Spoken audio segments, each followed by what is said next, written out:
தீபிகா வணக்கம். நிச்சயமாக அரசு மருத்துவமனைகளின் அலட்சியத்தால் 6 மருத்துவமனைகளுக்கு அலைக்கழிக்கப்பட்ட 19 வயது தென்காசி வாலியர் பாம்பு கடித்து உயிரிழந்த சம்பவம் மிகப்பெரிய சோகத்தை திருநெல்வேலி மற்றும் தென்காசி மாவட்டத்தில் ஏற்படுத்தி இருக்கிறது. இது குறித்த தகவல்கள் தற்போதுதான் வெளியாகி உள்ளது. இது குறித்த விவரங்களை சேகரித்த போது தீபிகா, பாம்பு கடித்த 19 வயது வாலிபருக்கு உரிய நேரத்தில் சிகிச்சை அளிக்காமல் அரசு மருத்துவமனையின் பூட்டிய கதவுகளை திறக்க மறுத்த வீரகேரளம்புதூர், தென்காசி மாவட்டம் VK புதூர் மற்றும் ஆலங்குளம் அரசு மருத்துவமனை மருத்துவர்கள் மீது நடவடிக்கை எடுக்க கோரி உயிரிழந்த வாலிபரின் உறவினர்கள் மாவட்ட நிர்வாகத்திடம் மனு அளித்துள்ளனர். பாதிக்கப்பட்ட வாலிபர் உரிய சிகிச்சை பெறுவதற்கு முன்பாக 5 வெவ்வேறு நகரங்களில் உள்ள 6 அரசு மருத்துவமனைகள் மற்றும் ஒரு தனியார் கிளினிக் என சுமார் 110 கிலோமீட்டருக்கு மேல் திருநெல்வேலி மற்றும் தென்காசி மாவட்டத்தில் அலைக்கழிக்கப்பட்ட அதிர்ச்சி தகவல் தற்போது வெளியாகி உள்ளது. சுரண்டையைச் சேர்ந்த தமிழக வெற்றி கழகத்தின் உறுப்பினராக இருக்கும் 19 வயதான ஆகாஷ் மற்றும் அவரது உறவினருமான மற்றொரு வாலிபர் 2 பேரும் ஜூன் 4ஆம் தேதி இரவு உறவினர் வீட்டில் தூங்கிக் கொண்டிருக்கின்றனர். நள்ளிரவில் இருவருக்கும் கடுமையான வயிற்று வலி ஏற்படுகிறது. இதனால் பதறிப்போன உறவினர்கள் இருவரையும் இருசக்கர வாகனத்தில் அருகில் உள்ள இந்த வீரகேரளம்புதூர், VK புதூர் என அழைப்பார்கள், இந்த VK புதூர் அரசு மருத்துவமனைக்கு அழைத்து செல்கின்றனர். ஆனால் இரவு நேரத்தில், அதிகாலை நேரத்தில் அங்குள்ள ஊழியர்கள் நீண்ட நேரமாக அரசு மருத்துவமனையின் கதவை திறக்கவில்லை, தட்டியும் திறக்கவில்லை என கூறப்படுகிறது. இதை அடுத்து அங்கிருந்து 20 கிலோமீட்டர் தொலைவில் உள்ள ஆலங்குளம் அரசு மருத்துவமனைக்கு அவர்கள் அழைத்து செல்லப்படுகின்றனர். அங்கேயும் அதிகாலையில் கதவை திறக்காத மருத்துவ ஊழியர்கள் மறுத்ததாக புகார் எழுந்துள்ளது. வேறு வழியின்றி ஆலங்குளத்தில் உள்ள ஒரு தனியார் கிளினிக்கிற்கு சென்று முதலுதவி ஊசி செலுத்திக் கொண்டு மீண்டும் சுரண்டை ஆரம்ப சுகாதார நிலையத்திற்கு வந்துள்ளனர். இதிலேயே 5 மணி நேர கால தாமதம் ஆகிவிட்டது. சுரண்டை ஆரம்ப சுகாதார ஊழியர்கள் இவர்கள் இருவரையும் அங்கிருந்து ஆம்புலன்ஸ் மூலம் 15 கிலோமீட்டர் தொலைவில் உள்ள தென்காசி மாவட்ட அரசு தலைமை மருத்துவமனைக்கு அனுப்பி வைக்கின்றனர். அங்குதான் இவர்களை மருத்துவர்கள் பரிசோதிக்கின்றனர். பரிசோதிக்கும் போது பார்த்தீர்கள் என்றால் இருவரையும் பாம்பு கடித்திருப்பதை உறுதி செய்கின்றனர். இதற்கிடையில் சுரண்டையில் உள்ள அவர்கள் அறையை சோதித்த போது அங்கு கட்டுவிரியன் பாம்பு இருந்ததும் கண்டுபிடிக்கப்பட்டிருக்கிறது. பாம்பு கடித்து 5 மணி நேரத்திற்கு பிறகு இவர்களுக்கு முறையான சிகிச்சை தொடங்கப்படுகிறது. இருவரின் உடல்நிலையும் மிகவும் மோசமடைந்ததால் மேல் சிகிச்சைக்காக திருநெல்வேலி அரசு மருத்துவக் கல்லூரி மருத்துவமனைக்கு கொண்டு வருகின்றனர். அங்கு தீவிர சிகிச்சை பிரிவில் இருந்த ஆகாஷ் ஒரு வார காலம் போராட்டத்திற்கு பிறகு ஜூன் 10ஆம் தேதி அன்று பரிதாபமாக உயிரிழக்கிறார். மற்றொரு வாலிபர், அவரது உறவினரான மற்றொரு வாலிபர் உயிர் பிழைத்திருக்கிறார்.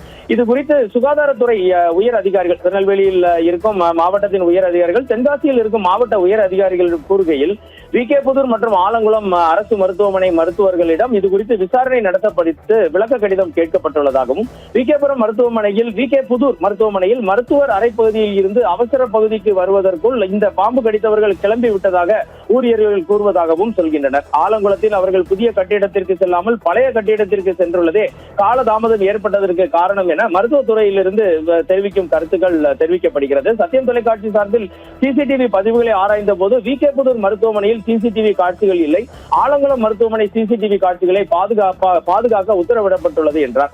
இதற்கு அடுத்தபடியாக பார்த்தீர்கள் என்றால் மற்றொரு மூத்த அதிகாரி கூறுகையில், 2 இளைஞர்களும் ஜூன் 3ஆம் தேதி அதிகாலையில் 4:40 மணி அளவில் நச்சுத்தன்மை தீவிரமடைந்த நிலையில் தான் தென்காசி அரசு மருத்துவமனைக்கு அனுமதிக்கப்பட்டனர். அவர்களுக்கு உடனடியாக 20 வீரியமிக்க பாம்பு விஷமுறிவு மருந்துகள் செலுத்தப்பட்டு செயற்கை சுவாச குழாயும் பொருத்தப்பட்டது. எனினும் ஆக்சிஜன் அளவு குறைந்ததால் உடனடியாக திருநெல்வேலி அரசு மருத்துவமனைக்கு மாற்றப்பட்டனர். ஆனால் சிகிச்சை பலனின்றி ஜூன் 10ஆம் தேதி இறந்து விட்டதாக கூறுகின்றனர். இதில் மிகவும் வருத்தத்தக்க விஷயம் என்னவென்றால், இந்த உயிரிழந்த 19 வயதான ஆகாஷ் தனியார் கல்லூரியில் படித்துக் கொண்டே வார இறுதி நாட்களில் குடும்ப சுமையை தாங்குவதற்காக தினக்கூலி வேலைக்கும் சென்று வந்துள்ளார். தீபிகா, ஆகாஷின் தந்தை கிருஷ்ணன் கொடுத்த புகாரின் பேரில் சுரண்டை போலீசார் தற்போது BNSS 194 பிரிவின் கீழ் வழக்கு பதிவு செய்துள்ளனர். ஏழை குடும்பத்தை சேர்ந்த ஆகாஷின் மரணத்திற்கு காரணமான மருத்துவர்கள் மீது கடுமையான நடவடிக்கை எடுக்க வேண்டும் என்றும் தமிழக அரசு அவரது குடும்பத்திற்கு உரிய நிவாரணத் தொகை வழங்க வேண்டும் என்றும் கோரிக்கை விடுத்துள்ளனர். இதற்கெல்லாம் மேலான விஷயம் பார்த்தீர்கள் என்றால், இந்த ஆகாஷ் தமிழக வெற்றி கழகத்தின் உறுப்பினராகவும் இருந்து வருகிறார்.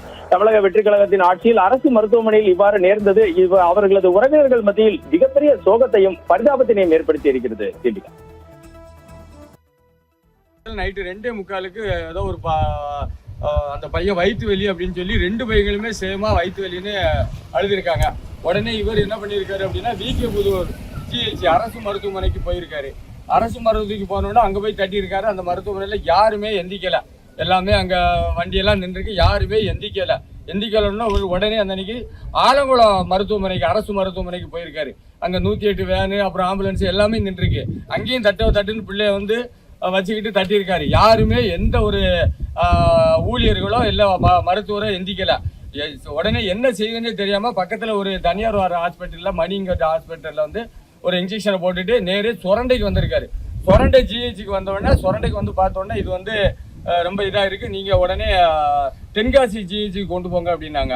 தென்காசி ஜிஹெச்சுக்கு கொண்டு வரும்போது மணி எத்தனை இருக்கும்? தென்காசி 5 மணி ஆயிடுச்சு. தென்காசி ஜிஹெச் ஒரு வந்தோடனே இங்கே வந்து பார்த்தோன்னே தான் இது பாம்பு கடி மாதிரி இருக்குது, பையனுக்கு ரொம்ப கிரிட்டிக்கலாக இருக்குது, அதனால் நீங்கள் உடனே திருநெல்வேலிக்கு போங்க அப்படின்னு சொல்லி 108 அனுப்பி திருநெல்வேலி ஆஸ்பத்திரியில் போய் சேர்த்துருக்காங்க. இவர் பையன் ரொம்ப கிரிட்டிக்கலாக இருந்தார். நானே உள்ளே போய் பார்த்தேன். விளைக்க மாட்டோம்னு நினச்சேன். எப்படியும் ஆண்டு முன்னேற்றத்தில் இவருக்கு வந்து பாம்பு ஒரு இடத்துல கடிச்சிருக்காரு. பாம்பு கடிச்சிருக்கு. கடைசி பாம்பு வந்து போய் வீட்டுக்குள்ள பாம்பு கிடக்கான்னு பாருங்க. அங்கே உள்ள ஒரு பாம்பு கிடந்திருக்கு. கட்டு விரியன். அந்த பாம்பு இதுக்காக தான் 2 பேருமே தாக்கியிருக்கு. இவர் பையனுக்கு 3 இடத்துல கடிச்சிருக்கு. கடைசி இவர் பையன் பொழைச்சிக்கிட்டாருன்னா இன்னும் அவருக்கு சரியான ஒரு இது இல்லாம தான் இருக்காரு. ஏதோ பொழைச்சி வெளியே வந்திருக்காரு, அவ்வளவுதான். அதுக்கப்புறம்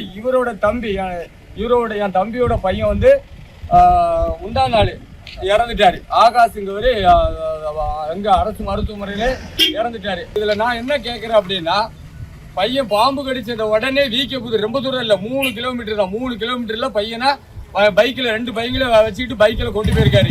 அந்த கவர்மெண்ட் ஹாஸ்பிட்டல்ல அந்த ஊழியர்களோ இல்லை மருத்துவரோ உரிய சிகிச்சை உடனே எந்திரிச்சு உரிய சிகிச்சையை அளிச்சிருந்தாருன்னா அந்த பையன் கண்டிப்பா இறந்துருக்க மாட்டான். சரி, அதுதான் போச்சு. அதுக்கப்புறம் ஆலங்குளம் ஒரு 20 நிமிஷத்துல போயிருப்பாரு.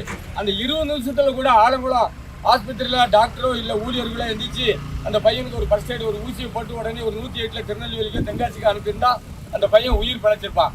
இப்போ அந்த பையன் செத்து போறான். ஆகாசுங்க பையன் செத்து போறான். அவன் சாவுக்கு யார் காரணம்? மருத்துவரா இல்ல அங்க உள்ள ஊழியரா? என்ன காரணம்? உங்களுக்கே எல்லாம் தெரியும். ஒரு பையனுக்கு பாம்பு கடிச்சு ஒரு 1 ஹவர் யாருக்கானாலும் தாக்கு பிடிக்கும். 5 மணி நேரம் கழிச்சு தான் திருநெல்வேலிக்கே அனுப்பியிருக்கு. அதுக்கப்புறம் தான் சிகிச்சையை அனுப்பியிருக்கு. அப்போ இந்த டாக்டர் இந்த பையனோட உயிர் போறதுக்கு யார் காரணம்? அதனால உரிய நடவடிக்கை எடுக்கணும்னு சொல்லி தென்காசி மாவட்ட கலெக்டர் ஐயா அவர்கள்ட்ட வந்து மனு கொடுக்க வந்திருக்கோம்.